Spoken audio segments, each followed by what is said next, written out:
El seguro de vida apenas alcanzó para pagar los gastos del funeral. Después de 42 años de matrimonio, me encontré solo en nuestra casita en una colonia tranquila de Guadalajara, tratando de averiguar cómo estirar una pensión de maestro que de pronto se sentía ridículamente escasa. Tenía 63 años y, por primera vez desde los 20, necesitaba buscar trabajo. Así terminé en el turno vespertino del Centro Médico Río Verde, 3 noches a la semana en el departamento de facturación. No era glamuroso, pero me mantenía ocupado y alejaba mi mente de la silla vacía frente a la mesa. El turno acababa a las 11:30 y alcanzaba el último camión, que me dejaba en casa poco después de la medianoche. Pronto mi vida giró alrededor de ese horario. Salía de casa con el sol aún alto, tomaba el camión cerca de la esquina, hacía transbordo en una avenida principal y llegaba justo a tiempo para fichar. 8 horas entre pilas de expedientes, pantallas llenas de números y ese murmullo constante del aire acondicionado sustituyeron las horas que antes llenaba con 2 tazas de café y conversaciones con mi esposa sobre telenovelas o chismes de la colonia. El turno se terminaba a las 11:30 en punto, y si caminaba rápido alcanzaba el último camión de regreso, que pasaba por la parada a las 11:45 y me dejaba cerca de casa poco después de la medianoche. Al principio, la idea de andar a esas horas me inquietaba, pero me repetía que no tenía opción. O eso, o ver cómo la cuenta del banco se hacía más delgada que yo. Todo cambió en septiembre, cuando recortaron el presupuesto. Llegó un correo seco, sin adornos, anunciando la reestructuración de horarios del transporte público nocturno, y con ello el adelantamiento del último camión a las 11. Media hora antes de que yo terminara mi turno. Recuerdo que imprimí el comunicado y lo puse sobre el escritorio, mirándolo como si fuera un examen imposible. Podía pedir que me dejaran salir media hora antes, sí, pero eso implicaba menos horas, menos dinero y a la larga, más preocupaciones. Por otro lado, caminar solo de noche o gastar en taxis me sonaba igual de peligroso para mis nervios que para mi bolsillo.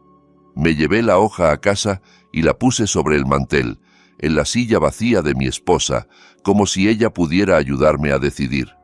Fue mi hija, desde Monterrey, quien sugirió la solución que yo no quería aceptar. «Papá, bájate la aplicación», insistió por teléfono, con ese tono mezcla de cariño y desesperación que solo usan los hijos adultos. «No es tan caro si son solo 3 noches a la semana y es más seguro que andar en la calle a esas horas. Te la instalo cuando vaya o te voy guiando por videollamada». Yo era reacio a los teléfonos inteligentes, apenas sabía mandar mensajes de voz y responder en el grupo de la familia. Pero la idea de quedarme sin ingreso extra me aterraba, así que cedí. Una tarde de domingo, mientras yo le preparaba chilaquiles, ella tomó mi celular, instaló la aplicación, me puso una contraseña que todavía tengo anotada en un papel dentro de la funda y me enseñó cómo pedir un viaje. «Solo tienes que tocar aquí, elegir el destino y confirmar», me repitió al menos 5 veces. «Y no te subas si algo no te da buena espina, ¿sí?» Prometí que sería cuidadoso, aunque en el fondo no estaba seguro de saber detectar esas malas espinas de las que hablaba. La primera vez que pedí un viaje fue un martes, poco después de que el nuevo horario entrara en vigor. Eran las 11:32. Acababa de apagar mi computadora y todavía sentía la luz blanca de la oficina pegada a los ojos. Mis compañeros más jóvenes se reían y hacían planes para ir por tacos. Yo miraba la pantalla del celular con atención, los lentes deslizándose hacia la punta de la nariz. Toqué el icono, seguí los pasos que mi hija me había explicado y en cuestión de segundos apareció la foto de un hombre y un auto Toyota plateado, con la notificación: «Tu conductor llegará en 4 minutos». Bajé por la salida de personal del hospital, la menos transitada, y el aire nocturno me golpeó el rostro con un frescor que olía a cloro y a lluvia vieja. El estacionamiento estaba medio vacío, iluminado solo por unos cuantos focos amarillentos que parecían más interesados en crear sombras que en disiparlas. Cuando el Toyota plateado se detuvo frente a la entrada de personal, sentí un impulso casi infantil de darme la vuelta y regresar al hospital. El conductor parecía de unos 50 y tantos años, con el cabello oscuro salpicado de canas y arrugas profundas alrededor de unos ojos que no alcancé a distinguir bien desde la acera. Llevaba una camisa sencilla y un chaleco ligero y sostenía el volante con ambas manos, mirándome por el espejo. La aplicación decía que tenía 5 estrellas, más de 1000 viajes completados y comentarios positivos. Me repetí que las estadísticas estaban de mi lado, que había gente peor en el camión y que además casi era medianoche en un estacionamiento mal iluminado. Apreté la correa de mi bolso contra el pecho, respiré hondo y abrí la puerta trasera.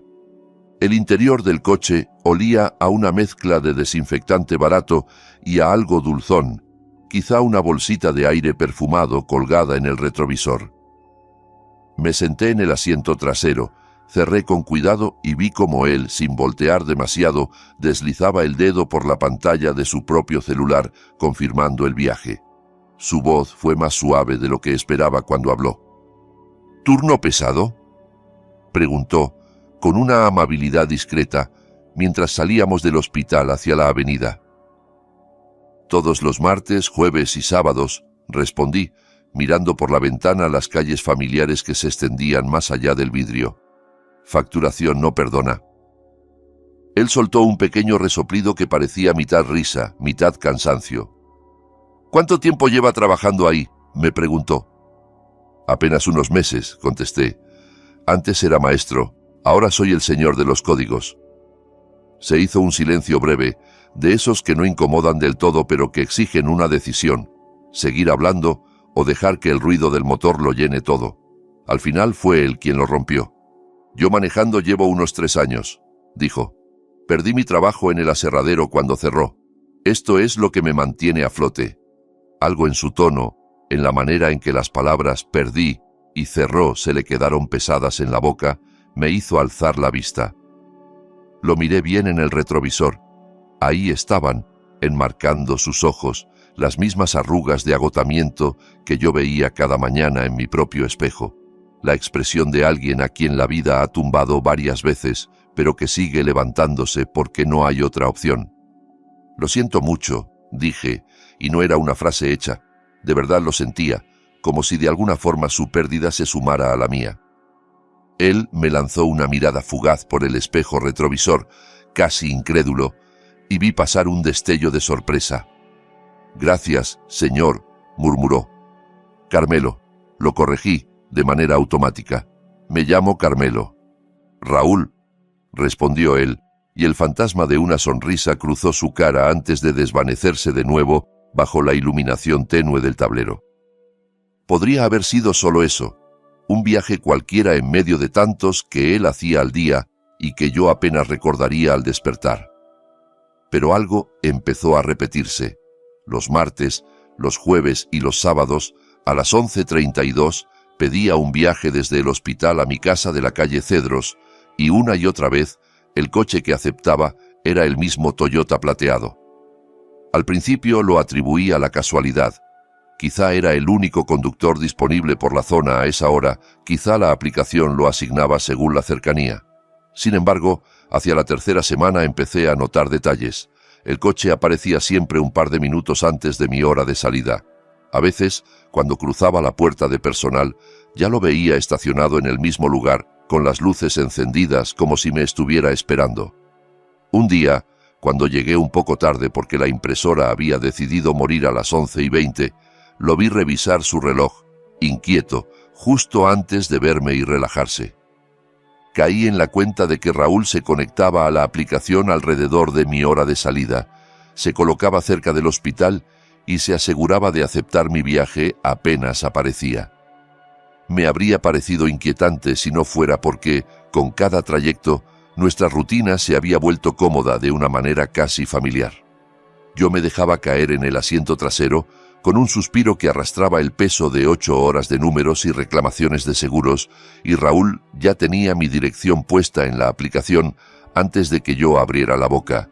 Sabía que iba a la calle Cedros, número 847, en una colonia donde las bugambilias escalan las bardas con la terquedad de la vida que no se resigna a la sequía. Durante los 12 minutos de camino hablábamos lo justo, el tráfico, la temperatura, la lluvia que amenazaba o se decidía por fin a caer. Poco a poco, sin que ninguno de los dos lo buscara, las conversaciones fueron dejando la superficie.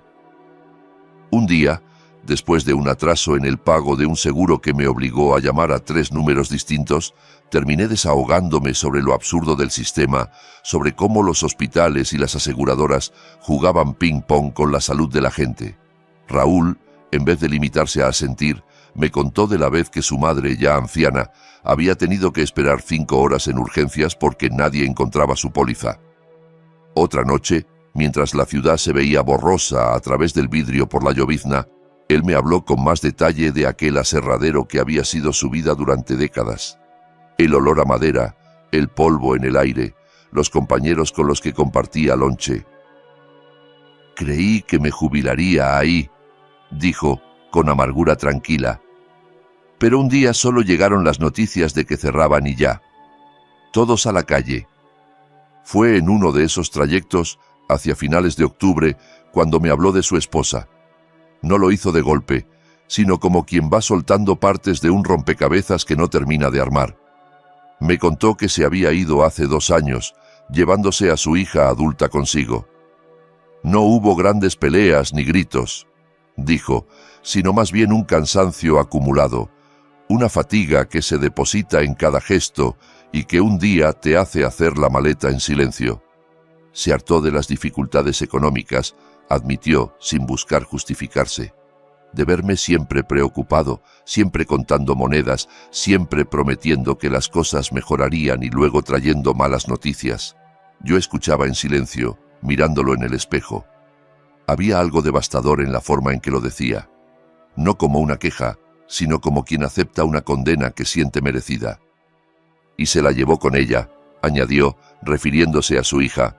No se fue por rabia, Carmelo, se fue por cansancio, y eso duele de una forma distinta. Me quedé pensando en mi propia vida, en mi esposa, que nunca fue perfecta, pero con quien compartí la precariedad sin que ninguno de los dos pensara jamás en irse. La pobreza junta tanto como separa, solía decir mi madre. Tal vez habíamos tenido suerte, o tal vez era que nos conocimos en otra época, con otras formas de aguantar. Una noche de octubre, mientras cruzábamos un puente desde el cual se veían las luces de la ciudad como un collar irregular, Raúl dijo de pronto, con la voz más espesa de lo habitual: «Mi hija acaba de tener un bebé». Lo miré con interés, inclinándome un poco hacia adelante. «¿Sí?», pregunté sonriendo. «¿Y es niño o niña?». «Una niña», respondió, y el orgullo se mezcló con una tristeza que le arrastró las facciones. «Solo la conozco por fotos». No pensé. Simplemente extendí la mano hacia el frente y le apreté el hombro por encima del respaldo. Sentí la tela de su camisa, el hueso firme y un leve temblor contenido. «Volverá contigo», dije, aunque no sabía si lo creía de verdad. Los bebés tienen una manera especial de reunir a las familias. A veces tardan, pero lo hacen. Él se aclaró la garganta, manteniendo la mirada fija en la carretera. «Es muy bonito que diga eso», susurró, «de verdad». Fue después de esa conversación que empecé a dejarle más propina. No era una fortuna, no podía permitírmela, pero sí unos pesos extra sobre lo que solía dar. Al principio intentó rechazarlo. «No hace falta, señor Carmelo», dijo una vez, girándose un poco hacia mí al llegar a mi casa. «Bastante hace ya con usar la aplicación». Yo negué con la cabeza, con una firmeza que me sorprendió. «Me estás cuidando», respondí. «Mantienes a un hombre mayor seguro en la noche. Eso vale algo. Acéptalo».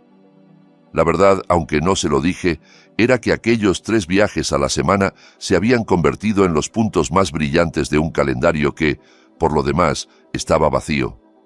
El resto de mis días eran silencios largos, programas de televisión que no me interesaban, compras rápidas en el mercado y llamadas de mi hija los domingos. En cambio, durante esos 12 minutos en el coche de Raúl, sentía que aún formaba parte de algo, que mi voz todavía podía interesarle a alguien. A mediados de noviembre empecé a llevarle café. Era casi un acto reflejo de mis años en la escuela, cuando siempre llevaba termo extra por si algún colega lo necesitaba. Aprovechaba el descanso de las 11, bajaba a la cafetería del hospital y pedía 2 vasos de café bien caliente. Los sostenía con cuidado mientras esperaba en la entrada de personal hasta ver aparecer el Toyota plateado. La primera vez que le tendí un vaso por la ventanilla, él lo miró como si le estuviera ofreciendo oro líquido. «No tenía por qué hacer esto», dijo genuinamente sorprendido. «Lo sé», contesté, «pero el café del turno nocturno solo es soportable si uno lo comparte, y pensé que a ti te vendría mejor que a mí». Desde entonces, el café se convirtió en parte de nuestra pequeña ceremonia. Yo me subía con los 2 vasos, uno más lleno que el otro, el suyo siempre, y recorríamos las calles semidesiertas de Guadalajara sorbiendo y hablando de todo y de nada. Él me contaba de pasajeros que se dormían en cuanto se subían, de otros que hablaban sin parar de sus problemas amorosos, de jóvenes que iban a fiestas y de ancianos que volvían de visitar a sus nietos. Yo le hablaba de la burocracia del hospital, de mi esposa muerta, de lo raro que se sentía aprender a vivir solo después de 4 décadas compartiendo cama, techo y quehaceres. «Usted es buena persona, Carmelo», dijo una noche, cuando se detuvo frente a mi casa y me ayudó con el cinturón que se había atascado. «Quiero que lo sepa. No mucha gente se toma el tiempo de preguntar cómo estuvo mi día». Sentí que se me humedecían los ojos con esa frase, tan simple y tan contundente. «Tú también lo eres, Raúl», respondí, y lo creía. Diciembre llegó más frío de lo normal. Cada mañana, una capa fina de escarcha aparecía sobre el pasto del pequeño jardín delantero, algo casi exótico en nuestra ciudad. El hospital se llenó de adornos navideños que intentaban maquillar la dureza del lugar. Guirnaldas de plástico verde alrededor de las puertas, luces de colores parpadeando en la cafetería y, en la recepción principal, un árbol tan recargado de esferas que parecía a punto de doblarse. En facturación, mi supervisor colgó un Santa Claus de fieltro en la pared y alguien dejó una caja de galletas abiertas sobre el archivador que pronto se volvieron duras como piedra. Yo miraba todo aquello con una mezcla de nostalgia y distancia, recordando los años en que mi esposa sacaba del closet una caja vieja con esferas cuidadas y ponía villancicos desafinados en la televisión. Para acompañar el ambiente, empecé a llevarle chocolate caliente a Raúl en lugar de café. A veces le pegaba un pequeño bastoncito de caramelo al vaso con cinta adhesiva, un detalle que habría hecho con mis alumnos en otros tiempos. La primera vez que vio el bastoncito se rió, una risa breve pero auténtica, y lo sostuvo entre los dedos como si fuera una reliquia. Mi esposa hacía cosas así, dijo, más para sí mismo que para mí. Pequeños detalles, una nota en el lonche, un sticker tonto en el espejo. Nunca los valoré lo suficiente en su momento. «Los valoras ahora», respondí con suavidad. «Eso es lo que importa. La vida no viene con botón de rebobinar, pero sí con la oportunidad de hacer las cosas diferente la siguiente vez». Guardó silencio unos segundos, mirando la calle mientras el vapor del chocolate se enroscaba bajo la luz del interior del coche. «Eso espero», murmuró al final. Fue un jueves por la noche, el 14 de diciembre, cuando todo cambió. Había sido un día particularmente pesado. Un corte de sistema a media tarde nos obligó a reintroducir decenas de registros manualmente y mi espalda protestaba con cada movimiento. Además, el frío se sentía más crudo de lo normal, colándose por las rendijas de las ventanas del sótano. A las 11:25 cerré la sesión del sistema, guardé los expedientes en la bandeja pendientes y me puse el abrigo con movimientos cansados. El edificio parecía más silencioso que de costumbre mientras subía en el elevador hacia la planta baja. Crucé el pasillo hacia la salida de personal y antes de empujar la puerta, vi por la ventana el reflejo de mi propio rostro. Líneas profundas alrededor de la boca, ojeras marcadas, el cabello canoso recogido con más prisa que cuidado. Raúl me esperaba, como siempre, en el mismo lugar del estacionamiento. Sin embargo, en cuanto abrí la puerta del coche, percibí algo distinto en él. Tenía las manos aferradas al volante con más fuerza de la necesaria, los nudillos pálidos bajo la piel morena.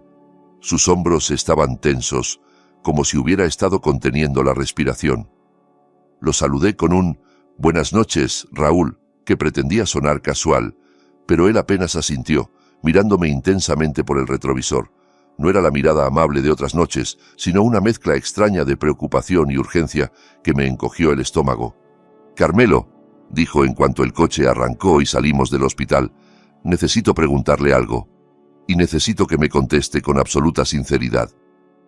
Se me secó la boca. Hacía años que no escuchaba mi nombre dicho con esa gravedad. «¿Qué pasa?», logré decir. Él respiró hondo, como si se preparara para saltar a agua muy fría. «Su vecino», empezó. «El que vive 3 casas más abajo, en la casa gris de 2 pisos con la camioneta roja en la cochera. ¿Lo conoce?». Parpadeé desconcertado. Me tomó unos segundos ubicar mentalmente la casa. «¿Tomás Briones?», pregunté, más para asegurarme de que hablábamos del mismo. «No mucho. Nos saludamos cuando coincidimos, pero nunca hemos tenido una conversación de verdad». «¿Por qué?». Raúl no respondió de inmediato, y ese silencio fue peor que cualquier frase. Estábamos a punto de llegar a la esquina donde siempre girábamos a la derecha para tomar la avenida rumbo a mi colonia, pero esa noche, en lugar de hacerlo, dio vuelta a la izquierda. El paisaje se volvió de repente desconocido, aunque fueran las mismas calles que había recorrido 1000 veces en camión. «Raúl, ¿a dónde vamos?», pregunté, sintiendo cómo mi corazón empezaba a acelerarse. «A un lugar donde podamos hablar», contestó, con la voz tensa pero controlada. «Carmelo, necesito que escuche con mucha atención lo que le voy a decir, y que, aunque se asuste, no haga nada impulsivo». El miedo me atravesó como una corriente eléctrica. Me aferré al asiento, notando cómo mis manos temblaban. «Me estás asustando», admití. «Lo sé», dijo, «y lo lamento. Pero sería peor no decirle nada». Entró en el estacionamiento vacío de un supermercado que ya estaba cerrado a esas horas. Las letras gigantes del letrero brillaban a medias, algunas fundidas, creando una sensación extraña de abandono. Raúl aparcó lejos de la calle, apagó el motor y por primera vez desde que lo conocía, se giró completamente hacia mí. La luz fría de los focos de seguridad caía de lleno sobre su rostro, acentuando las ojeras, los surcos en la frente y el cansancio acumulado que parecía haberse multiplicado esa noche. «La semana pasada recogí a Tomás Briones», dijo sin rodeos. «Sábado por la noche, alrededor de las 10:30. Estaba borracho, muy borracho, y la gente borracha, ya sabe, habla demasiado». Tragué saliva sin apartar la mirada de él. «Y...», susurré. «Al principio intenté no escuchar», continuó. «Profesionalidad y eso. Pero entonces lo oí decir su dirección. Su dirección exacta, Carmelo. La del 847 de la calle Cedros. Y estaba furioso. Sentí que el mundo se inclinaba ligeramente bajo mis pies, aunque estuviera sentado. «No entiendo», dije, con la voz apenas audible. Raúl cerró los ojos un instante, como si repasara mentalmente las palabras antes de soltarlas. «Estas fueron sus palabras literales», comentó, mirándome de frente. «El viejo del 847 de la calle Cedros es un problema. Ve demasiado. Tenemos que encargarnos de él antes de que se dé cuenta y vaya con la policía». El aire se me fue de los pulmones como si alguien me hubiera golpeado en el pecho. No pensé. Simplemente llevé la mano a mi bolso, buscando instintivamente mi teléfono, mis llaves, algo que me anclara a la realidad. «¿Qué?», alcancé a decir. «Hay más», añadió Raúl, sacando su propio celular con manos que temblaban ligeramente. A partir de ahí empecé a poner atención. Es costumbre profesional de mi antiguo trabajo de seguridad en el aserradero. Aprendí a escuchar lo que la gente no cree que estás escuchando. Empecé a anotarlo todo. Bajó la mirada hacia la pantalla, desplazando el dedo con cuidado. Ese hombre, Tomás Briones, lo he recogido 7 veces en el último mes, dijo. Siempre de noche, siempre borracho, siempre al teléfono, con conversaciones muy tensas. Me mostró una lista de fechas y horas en una aplicación de notas. Cada trayecto, cada comentario relevante que alcanzó a recordar. Los números bailaban frente a mis ojos. Anoche lo recogí otra vez, añadió. Y volvió a hablar de usted, Carmelo. Dijo, él trabaja hasta tarde los martes, jueves y sábados. La casa se queda vacía. He estado vigilando. Sentí algo helado recorrerme la columna. Me vi a mí mismo a través de sus ojos, un viudo solo que sale a la misma hora 3 noches por semana, que regresa siempre después de las 11:30 a una casa donde no hay nadie más, una rutina tan predecible como el horario del camión. Ha estado vigilando mi casa, logré articular. Eso creo, respondió Raúl con gesto sombrío, y creo que hay algo más que solo vigilar. Hace 2 noches pasé por su calle de camino a casa. Vi su camioneta estacionada 2 casas más abajo, a las 2 de la mañana. Motor encendido, luces apagadas, solo esperando. Se me revolvió el estómago, como si hubiera bebido algo en mal estado. ¿Pero por qué? No pude completar la frase. No tenía sentido que alguien a quien casi no conocía me viera como un problema. No lo sé, admitió, pero Carmelo, necesito que hoy no regrese a su casa.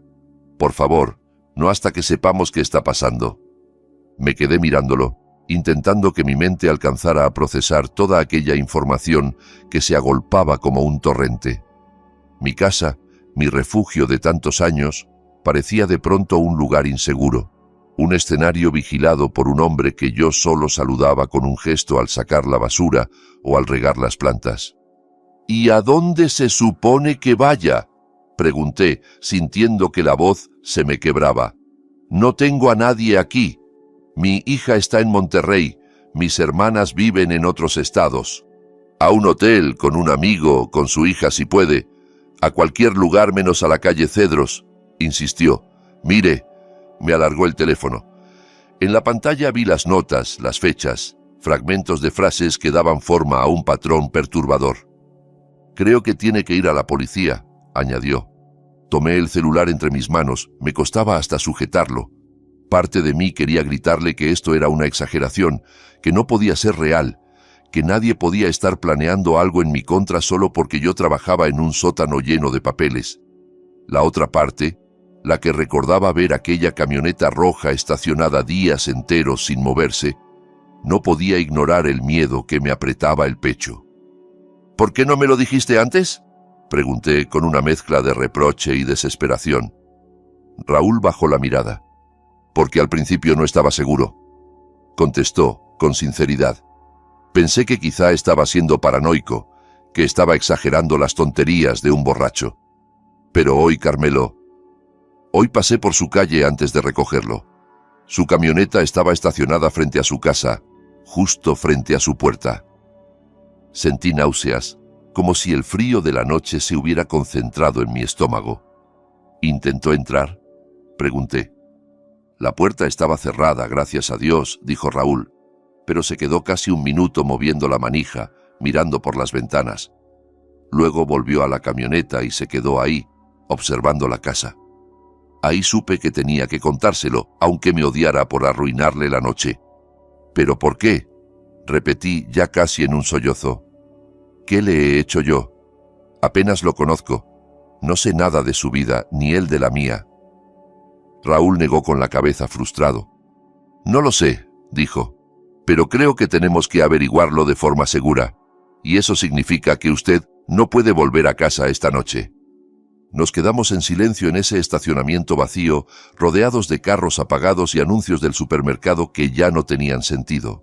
Sentía que el mundo giraba rápido alrededor de un solo punto. La imagen de un hombre que yo creía inofensivo, parado frente a mi puerta, moviendo la manija con calma, planificando algo que no alcanzaba a imaginar. Lo más duro fue aceptar que la única razón por la que me estaba enterando de todo eso era un conductor de aplicación a quien yo solo le había ofrecido café y unos cuantos pesos extra. «El Hotel Los Cedros», dije al fin, más por inercia que por convicción. «Está a unas cuadras de mi casa. Llévame ahí. Me quedaré esta noche y mañana iré a la policía». Raúl frunció el ceño y negó con firmeza. «No», dijo con una seguridad que pocas veces le había escuchado. «Vamos a la policía ahora, esta noche». «Ya casi es medianoche», protesté, con el cansancio pesándome en los huesos. «Carmelo, ese hombre intentó abrir su puerta hoy mientras usted estaba trabajando», replicó, alzando un poco la voz. «¿Y si vuelve? ¿Y si tiene una llave? ¿Y si no solo quiere revisar si hay papeles? No podemos darnos el lujo de esperar a mañana. Hay que denunciar esto ya». Tenía razón. Lo supe en el mismo momento en que lo dijo. La parte de mí que quería irse a un hotel, meterse bajo las cobijas y fingir que todo era una mala pesadilla, era la misma parte que durante años había preferido evitar conflictos para no dar lata. Pero aquella noche la vida me estaba exigiendo otra cosa. Asentí despacio, sintiendo el peso de la decisión, y Raúl encendió de nuevo el motor, esta vez con un propósito claro. En lugar de dirigirse a mi colonia, tomó el camino hacia el Departamento de Policía de Guadalajara. 20 minutos después estábamos sentados en una sala de espera fría, iluminada con tubos fluorescentes que no perdonaban ninguna arruga ni ojeras. Un agente joven nos ofreció vasos de agua de un dispensador y nos pidió que aguardáramos. Raúl sostenía entre las manos su teléfono con una mezcla de nerviosismo y determinación. Yo tenía las piernas cruzadas, pero no dejaban de temblarme. Finalmente, nos hicieron pasar a una pequeña sala de entrevistas. Un agente más veterano, de cejas grises y mirada cansada, se presentó como inspector y nos pidió que empezáramos desde el principio. Conté mi rutina, mis horarios en el hospital, mi domicilio exacto, lo poco que sabía de Tomás Briones. Expliqué que lo veía salir y entrar, que a veces escuchaba la música de su camioneta, que nos saludábamos con un gesto al cruzarnos en la calle, pero nada más. Sentí vergüenza al decir en voz alta lo predecible que era mi vida. Martes, jueves y sábados saliendo a la misma hora, regresando por el mismo camino, encendiendo el mismo foco del porche. Luego fue el turno de Raúl. Él mostró sus registros detallados, cada viaje con Briones, cada fragmento de conversación que había anotado, incluyendo la frase «El viejo del 847 de la calle Cedros es un problema». «¿Y está seguro de que usó la palabra encargarnos?», preguntó el inspector frunciendo sus cejas grises. «Completamente», respondió Raúl. Después de la segunda vez empecé a grabar los trayectos. Solo audio, para mi propia seguridad. Puedo reproducirlos si quiere. Los ojos del inspector se afilaron como si algo hubiera hecho clic en su mente. «¿Tiene grabaciones?», repitió. «Sí, señor», confirmó Raúl. «Las guardo por si pasa algo en el coche. Cuando piden el viaje, aceptan las condiciones en la aplicación. Ahí se informa de que puede haber grabación de seguridad. No tenía idea de que eso existía. Por un momento me sentí expuesto, pensando en todas las cosas que había dicho en aquel coche, pero de inmediato entendí que esas grabaciones podían convertirse en nuestra tabla de salvación. El inspector sacó un portátil, conectó el teléfono de Raúl con un cable y empezó a transferir los archivos. Nos quedamos los tres escuchando la voz pastosa de Tomás Briones llenando la sala. Una voz que yo solo había escuchado antes en saludos breves y que ahora revelaba una faceta que no había imaginado. En la primera grabación, Briones se quejaba de la maldita auditoría, de los burócratas del sótano que no entienden nada de la vida real. En otra mencionaba expedientes perdidos y gente que no va a notar que falta un papel. Pero fue en la tercera donde escuché claramente mi dirección. «El viejo del 847 de la calle Cedros es un problema. Ve demasiado», decía entre risas ebrias y resoplidos. «Tenemos que encargarnos de él antes de que se dé cuenta y vaya con la policía». En otra grabación posterior, hablaba de mi horario. Él sale tarde del hospital, martes, jueves y sábados. El resto de la semana la casa está más movida por los vecinos, pero esos días la calle es un desierto. Es perfecto. Con cada frase, sentía que una parte de mí se encogía, como si intentara hacerse más pequeña en aquella silla metálica. Cuando terminó el último audio, el inspector permaneció un momento en silencio, mirando la pantalla del portátil. «Señor Carmelo», dijo por fin, «¿tiene alguna idea de qué cree ese hombre que usted ha visto o sabe?» «Ninguna», respondí con absoluta honestidad. «Trabajo en el hospital 3 noches a la semana. Vuelvo a casa y duermo. Esa es toda mi vida. Ni siquiera sé a qué se dedica ese hombre». El inspector intercambió una mirada con el agente joven que estaba junto a la puerta, tomando notas. Luego se volvió hacia nosotros con expresión grave. «Trabaja en el Centro Médico Río Verde», dijo despacio. «En mantenimiento turno de noche». Sentí que la sangre se me helaba. «¿Qué?», susurré. «¿Nunca lo ha visto ahí?», insistió él. «El hospital tiene como 400 personas trabajando», respondí casi a la defensiva. «Estoy en facturación, en el sótano. Casi no veo a nadie que no sea mi equipo directo». Mientras hablaba, algo empezó a picarme en la memoria. Imágenes sueltas. Un carrito de limpieza pasando por el pasillo, un hombre con gorra empujándolo siempre alrededor de las 11:15, justo cuando yo salía. Nunca le había mirado bien la cara.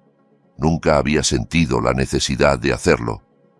«El sótano», murmuré, más para mí que para ellos. «¿Dónde está facturación? Él limpia ahí, ¿verdad?». El inspector asintió. «Según su horario, está asignado al nivel del sótano», confirmó. «Oficinas administrativas y archivo clínico». Fue en ese momento cuando algo hizo clic en mi cabeza, como si una pieza que llevaba semanas buscando por fin encontrara su lugar en el rompecabezas. «Archivo clínico», repetí, y entonces todo encajó. Dios mío, los expedientes perdidos. Los 2 agentes me miraron con atención. «Hace 3 semanas», empecé, sintiendo que las palabras se atropellaban en mi boca. Mi supervisor notó discrepancias.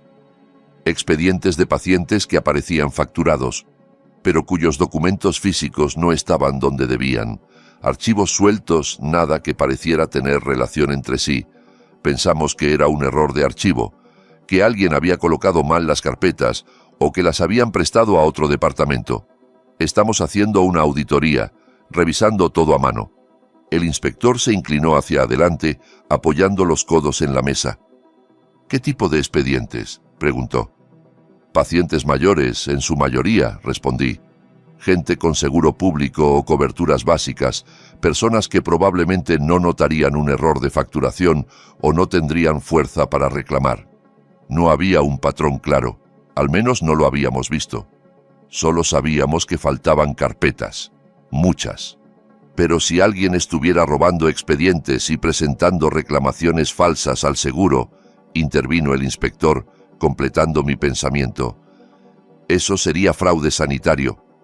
Delito federal, años de cárcel. Y si él supiera que usted forma parte del equipo de auditoría, añadió el agente joven, y creyera que está cerca de descubrir que es él. La sala quedó en silencio. Un silencio denso como una manta pesada. «Trabaja de noche», susurré. «Tiene acceso a todo cuando ya no hay casi nadie. Y yo salgo a las 11:30, 3 veces por semana, siempre a la misma hora. Podría estudiar mi rutina, saber exactamente cuándo no estoy en casa, saber cuándo...». No pude terminar la frase. La posibilidad de que alguien hubiera planeado entrar a mi hogar, el único lugar donde aún me sentía seguro, para revisar mis cosas buscando pruebas, me resultaba casi indecible. «¿Cuándo destruir pruebas?», dijo Raúl en voz baja, dándole forma a lo que yo no podía decir. «Ha intentado entrar a su casa para ver si se llevó trabajo a domicilio, si guarda expedientes o notas que puedan vincularlo con el robo. Si encuentra algo, lo destruye. Y si no, decide encargarse del problema por las malas. El inspector se levantó de golpe, como si de pronto el aire de la sala le resultara demasiado denso. «Tenemos que registrar su casa ahora mismo», declaró. «Y usted, señor Carmelo, no vuelve a su domicilio esta noche. Lo vamos a alojar en un hotel, con protección, hasta que aclaremos todo. Si hay algo que lo vincule con la auditoría, lo encontrarán antes que él». A partir de ahí, todo ocurrió muy deprisa, como en una película en la que alguien ha pulsado el botón de avance rápido. El inspector hizo varias llamadas despertando a jueces en mitad de la madrugada para solicitar órdenes de registro. El agente joven salió con prisa para coordinar una patrulla hacia mi colonia. Otro policía me acompañó a una oficina contigua para tomar mis datos, mientras Raúl permanecía en la sala de entrevistas ampliando su declaración. Al cabo de un rato, un agente de gesto amable se acercó a mí con una carpeta en la mano. «Señor», dijo, «vamos a llevarlo a un hotel cercano. La habitación estará a nombre de la policía. Se quedará ahí esta noche y posiblemente algunas más hasta que sepamos exactamente qué está pasando. Habrá un agente en el pasillo». Acepté sin discutir. Estaba demasiado agotado para oponerme. Me subieron a una patrulla sin sirena, solo con las luces interiores encendidas. Desde la ventana vi pasar mi ciudad de madrugada, calles casi vacías, puestos de tacos cerrados, perros callejeros husmeando bolsas de basura. Pensé en mi casa, en mi cama, en la taza que había dejado en el fregadero antes de irme al trabajo, convencido de que regresaría como siempre. Era extraño saber que en ese mismo momento otros entraban en mi hogar con guantes y linternas, buscando pruebas que yo ni siquiera sabía que existían. La habitación del hotel era genérica, como todas las habitaciones de hotel del mundo. Cama grande, colcha estampada, cortinas pesadas, una televisión que no encendí. Me duché más por reflejo que por necesidad. Dejé mi ropa doblada sobre una silla y me metí en la cama sin quitarle siquiera la colcha. No podía dormir. Cada sonido en el pasillo hacía que mi corazón se disparara. Pasos, puertas que se abrían y cerraban, el rumor lejano de un elevador. Consideré llamar a mi hija, pero el reloj marcaba ya más de las 3 de la mañana y no quería despertarla con una noticia que solo la llenaría de angustia a kilómetros de distancia. Me limité a enviarle un mensaje breve. «Todo bien. Te llamo mañana. Te quiero». No era verdad, pero era lo único que podía darle en ese momento. El teléfono de la habitación sonó a las 6 en punto, cortando por fin la sucesión de pensamientos que giraban incesantes en mi cabeza. Me incorporé sobresaltado, con el corazón martilleando. «¿Bueno?», contesté con la voz ronca. «Señor Carmelo», dijo la voz del inspector al otro lado. «Disculpe la hora. Quería informarle de que terminamos el registro». Me senté en el borde de la cama, apretando el auricular. «¿Y?», pregunté. «Los encontramos», dijo sin rodeos. «Cajas llenas de expedientes clínicos en el garaje de Briones. Más de 300 de los últimos 2 años. Y pruebas de reclamaciones fraudulentas al seguro por más de $200.000. Me dejé caer sentado sintiendo que las piernas no me respondían. «Dios mío», murmuré. «Ya está detenido», añadió el inspector. «Lo acusaremos de fraude sanitario, intento de robo con allanamiento y acoso. Está a salvo, señor Carmelo. Puede volver a su casa». Colgué, pero no me sentía a salvo. Me sentía desnudo, vulnerado. Saber que mi nombre, mi dirección y mi rutina habían formado parte de las conversaciones de un delincuente durante semanas, quizá meses, se sentía como una invasión íntima. Raúl fue por mí al hotel esa misma mañana. No hubo tarifa ni notificación de la aplicación. Simplemente apareció, como si hubiera sabido que yo necesitaría ver una cara conocida antes de enfrentarme de nuevo a mi casa y a mi calle. Llevaba la misma camisa de siempre, pero se le notaba el cansancio en la forma en que caminaba, más lento, como si la noche anterior también hubiera estado en vela. Me subí esta vez al asiento delantero, por indicación suya, y nos quedamos un rato en silencio mientras cruzábamos Guadalajara bañada por la luz suave del amanecer. ¿Cómo supiste qué hacer?, pregunté al fin, cuando mi respiración se calmó un poco. ¿Cómo supiste que no debías ignorar lo que escuchabas? Que era importante apuntarlo todo, guardar las grabaciones, insistir en venir a la policía. Raúl se tomó unos segundos antes de responder. Mantenía las manos firmes sobre el volante, pero pude ver cómo las venas de sus brazos se marcaban un poco más. Por mi hija, dijo al cabo con la voz baja, por lo que pasó con ella. Antes de que mi esposa se fuera, antes de que todo se viniera abajo, mi hija tenía un novio, un buen tipo, eso creíamos todos, exitoso, encantador, de buena familia. Hasta que un día ella nos comentó que él pasaba en coche frente a su departamento a horas raras, que siempre parecía saber dónde estaba, con quién salía, a qué hora regresaba. Lo miré de reojo, sus ojos seguían fijos en la carretera, pero su mandíbula estaba tensada. No le di la importancia que debía, continuó. Le dije que estaba exagerando, que era paranoia, que así somos los hombres cuando estamos enamorados, que queremos saber todo, que no hiciera un drama.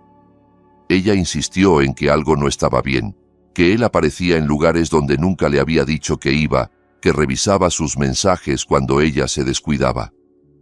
Yo pensé que eran cosas de pareja, que se arreglarían solos. No quise meterme, no quise exagerar. Se detuvo un segundo, tragando saliva. Hasta que una noche él se metió a su departamento, dijo finalmente. Tenía copia de la llave. La lastimó bastante. No quiero entrar en detalles. Solo diré que esa noche mi hija me llamó llorando, desde el hospital. Yo estaba manejando como siempre, llevando a extraños de un lado a otro, y ella estaba ahí, sola, preguntándose por qué su propio padre no la había escuchado cuando dijo que tenía miedo. Sentí un nudo en la garganta. «Raúl», murmuré. Ahí fue cuando mi esposa se hartó de mí. Siguió él, con una resignación dolorosa. De mi incapacidad para proteger a nuestra familia, de mi tendencia a minimizar todo. Se llevó a nuestra hija y se fue. Y no la culpo, Carmelo, no la culpo. Fallé en lo único que no podía fallar, en tomar en serio el miedo de mi hija. Se quedó un momento callado, mientras el coche se detenía en un semáforo. Pasó un camión de basura a nuestro lado, y el ruido nos envolvió antes de desvanecerse de nuevo. Por eso ahora presto atención, añadió, con una firmeza nueva en la voz. Escucho cuando los borrachos hablan. Me fijo cuando alguien repite la misma dirección una y otra vez, cuando habla de vigilar a una persona, de encargarse de ella. No puedo deshacer lo que pasó con mi hija, pero sí puedo evitar fallar otra vez. Las lágrimas me resbalaron por la cara, silenciosas. Me salvaste la vida, susurré. Literalmente. Si no hubieras escuchado, si no hubieras anotado, si no hubieras insistido, yo habría ido a casa como siempre. Y quién sabe qué habría pasado cuando intentara abrir la puerta. Él negó con un pequeño gesto, sin dejar de mirar al frente. Tú salvaste la mía primero, dijo. Me trataste como si importara, como si valiera la pena hablar conmigo y no fuera solo un servicio que se paga y se olvida. Me llevabas café, me preguntabas por mi día. ¿Sabes lo raro que es eso?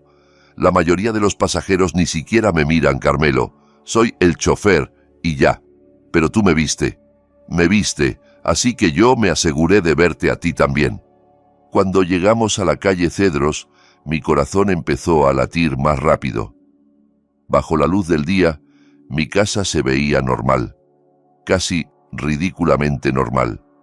La fachada pintada de amarillo claro, las macetas desordenadas en la entrada, la cortina del salón a medio correr. Sin embargo, yo ya no la veía igual.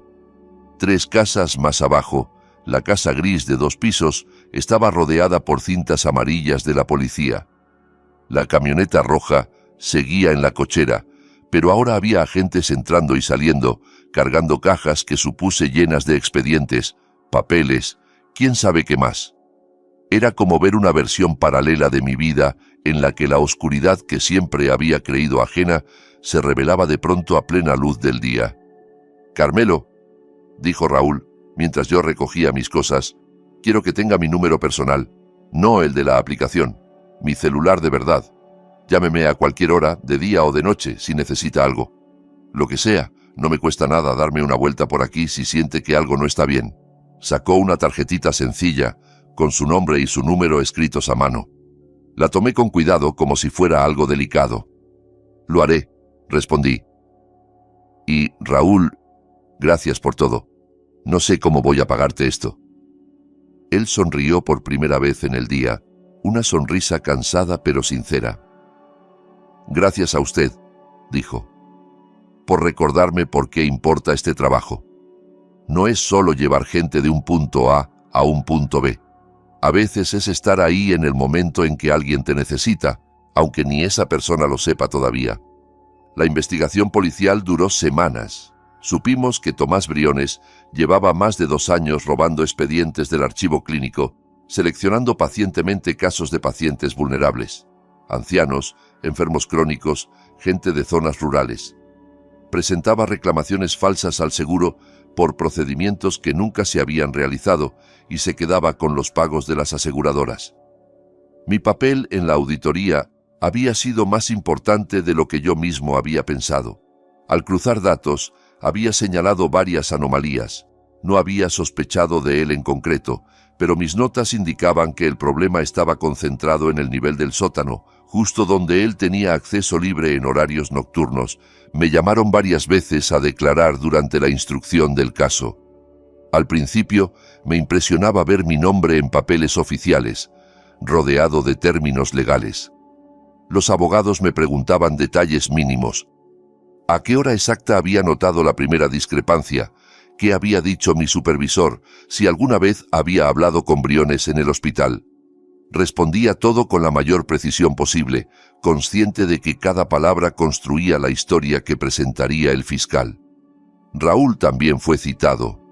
Sus registros detallados, las notas de fechas y horas, las frases textuales que había transcrito, junto con las grabaciones de audio de los trayectos con Briones, se convirtieron en pruebas clave para demostrar no solo el fraude, sino la intención de encargarse de mí.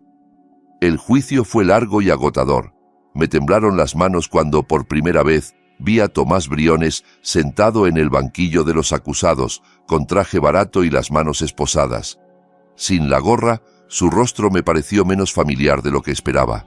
Me di cuenta de que, en realidad, nunca lo había mirado bien. Cuando me llamaron a declarar, caminé hasta el estrado con las piernas de algodón. El juez me pidió que dijera mi nombre completo y que prometiera decir la verdad. Mientras relataba todo lo ocurrido, evitaba mirar directamente a Briones. No quería ver su reacción. Me aferré mentalmente a 2 cosas. A la voz de mi esposa diciéndome que siempre hiciera lo correcto y a la presencia de Raúl sentado en la sala, un par de filas detrás, mirándome con un apoyo silencioso que me daba fuerzas. Al final, el tribunal lo declaró culpable de fraude sanitario, intento de robo con allanamiento y acoso. La sentencia fue clara. 12 años en una prisión federal.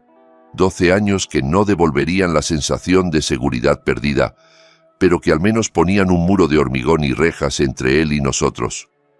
Cuando escuché la condena, sentí una mezcla rara de alivio y tristeza. Tristeza, porque nunca deja de doler ver la vida de alguien derrumbarse, incluso cuando se lo ha buscado. Alivio, porque su caída significaba nuestra salvación, significaba que, por una vez, el sistema había respondido a tiempo. Durante todo ese proceso, Raúl siguió llevándome y trayéndome del hospital 3 noches por semana. La diferencia fue que, a partir de entonces, ya no me senté más en el asiento trasero. Él insistió en que lo hiciera adelante, como la familia, decía en broma.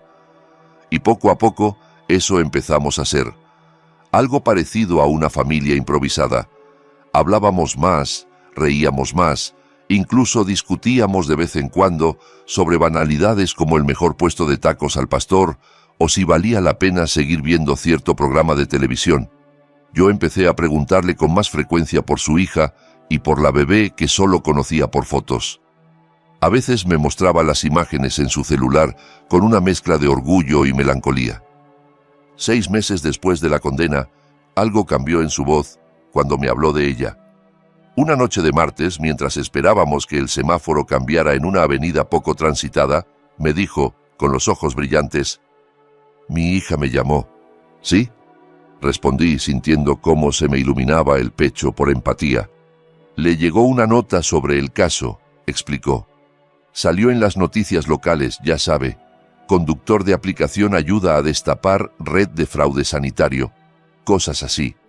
Dice que le impresionó saber que fui capaz de proteger a un desconocido cuando no supe protegerla a ella. Que lleva meses pensando en eso, que ver lo que hice contigo le ha ayudado a sanar un poco». Hizo una pausa, respirando hondo. «Quiere que conozca a mi nieta», añadió con la voz quebrada de alegría. «Dice que quizá ya es hora de intentar volver a ser una familia». No pude evitar alargar la mano y apretar la suya sobre la palanca de velocidades. «Es maravilloso», dije. «De verdad, Raúl, me alegra tanto». Él negó con la cabeza, pero sonreía. «Es por ti», insistió. «Todo. Si tú no hubieras sido amable conmigo, si no me hubieras hecho sentir visto, yo no habría estado tan atento. Habría sido solo otro chofer llevando a un borracho a su casa, ignorando sus desvaríos.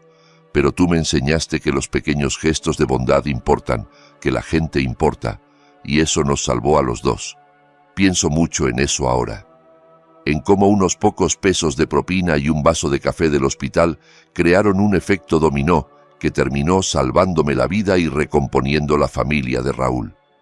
En cómo, sin saberlo, yo había puesto en movimiento una cadena de decisiones que me llevaron a ese 14 de diciembre, a ese estacionamiento vacío, a esa sala de entrevistas en la policía.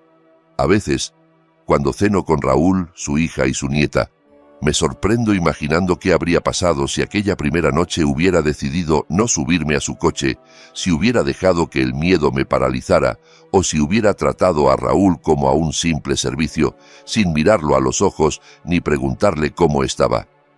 Hoy tengo 64 años, sigo trabajando 3 noches a la semana en el Centro Médico Río Verde, revisando códigos y facturas, intentando que el sistema haga un poco menos de daño del que suele hacer. Sigo viviendo en mi casita de la calle Cedros, esa que un día estuvo en la mira de un hombre que decidió que yo era un problema. Pero ya no estoy solo. Los domingos son sagrados. Raúl y yo cenamos con su hija y su nieta. A veces preparamos pozole, otras enchiladas, otras pedimos pizza porque la pequeña, que ya camina, se ha empeñado en que la pizza es comida de fiesta. Ellas me llaman tío Carmelo. La niña me abraza como si me hubiera conocido desde siempre y se trepa a mis piernas para que le cuente historias, y yo me descubro riendo de cosas simples de nuevo. Esta familia improvisada que construimos a partir del miedo compartido y de una gracia inesperada se ha convertido en mi hogar tanto como las paredes de mi casa. He aprendido que el hogar no siempre es un lugar. A veces son personas que llegan en el momento más oscuro y se quedan para encender la luz. Raúl, que empezó siendo el chofer del Toyota plateado, es ahora el hombre que me lleva al hospital. Sí, pero también quien revisa que mis focos funcionen, quien sube las cajas pesadas, quien me llama si pasan más de 2 días sin que nos veamos. Y yo, que empecé siendo el señor del 847 de la calle Cedros, soy para él algo así como un hermano mayor, un amigo, un testigo de su intento de ser mejor padre y mejor hombre. La semana pasada empezó una auxiliar nueva en el departamento de facturación. La vi llegar con un uniforme que le quedaba un poco grande, el cabello recogido en una cola apresurada y el rostro pálido, como si no hubiera dormido bien. En su primer día, la inundaron con códigos, claves, pantallas llenas de números que no significaban nada para ella todavía. Durante el descanso, pasé junto a su escritorio y vi sus ojos llenarse de lágrimas de frustración frente al monitor.